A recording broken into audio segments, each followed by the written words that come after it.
Good morning. Hope you're doing well today. Pray God's blessings are with you.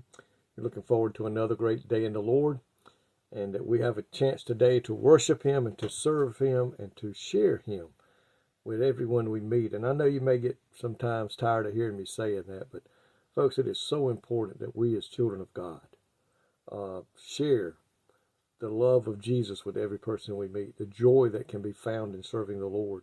Because I truly believe time is quickly coming to an end. And soon there will be no more chances for people to know Him and to get to know Him and serve Him. I believe that He is soon to come back and take His church out of this world. In the book of Hosea, we see where the nation of Israel once again have turned away from the Lord, gone back to serving their idols and worshiping other gods and not obeying the word of God and that they had in that day, and seem to not care about it, and thinking that if they just go through the motions of what they should be doing, everything would be okay. But we see that that is not the case. In Hosea chapter 5, in the study Bible, it says God's severity towards Israel. God had taken enough of it. He had tried and tried and tried to get them to turn back, and they would not do it.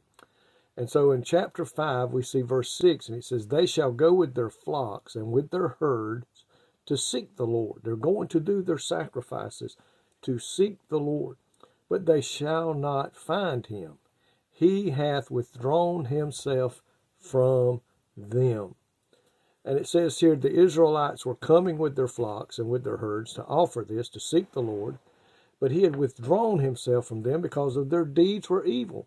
They were not living according to the word they had in that day, the law. There was no love, no faith, no faithfulness, no real repentance. They still were hanging on to their sins.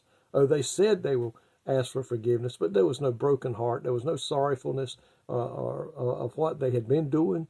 There was no sincere desire to repent of their sins.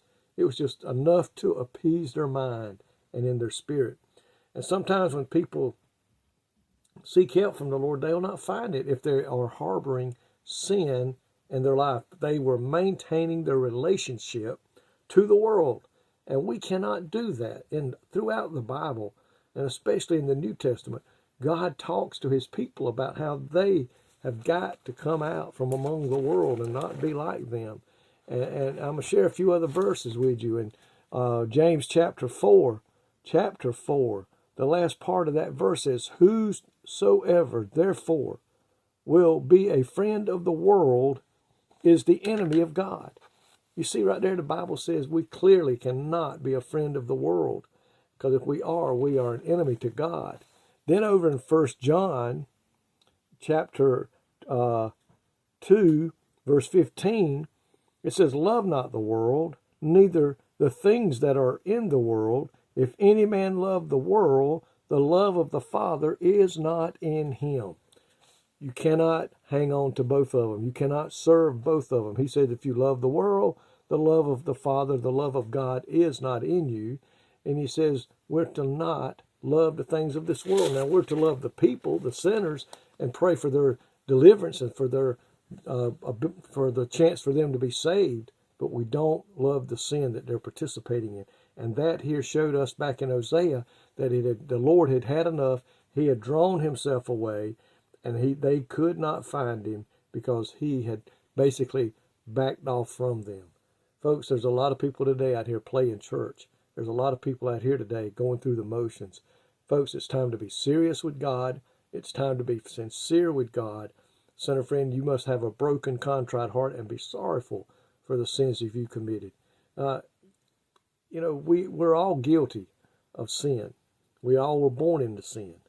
The difference is we must come to God and get away from sin, cut our ties with the world, and get into the family of God. We do that, we'll find the Lord. He'll come and dwell with us, and we can have sweet joy and a sweet relationship with Him. But sin will separate us from the love of God.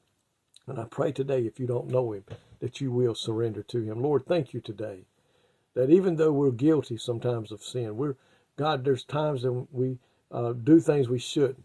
God, you stand ready to forgive us if we'll be sincerely sorrowful for the things that we've done. God, it says in there that we cannot be a friend of the world because if we are, we're not a friend of God.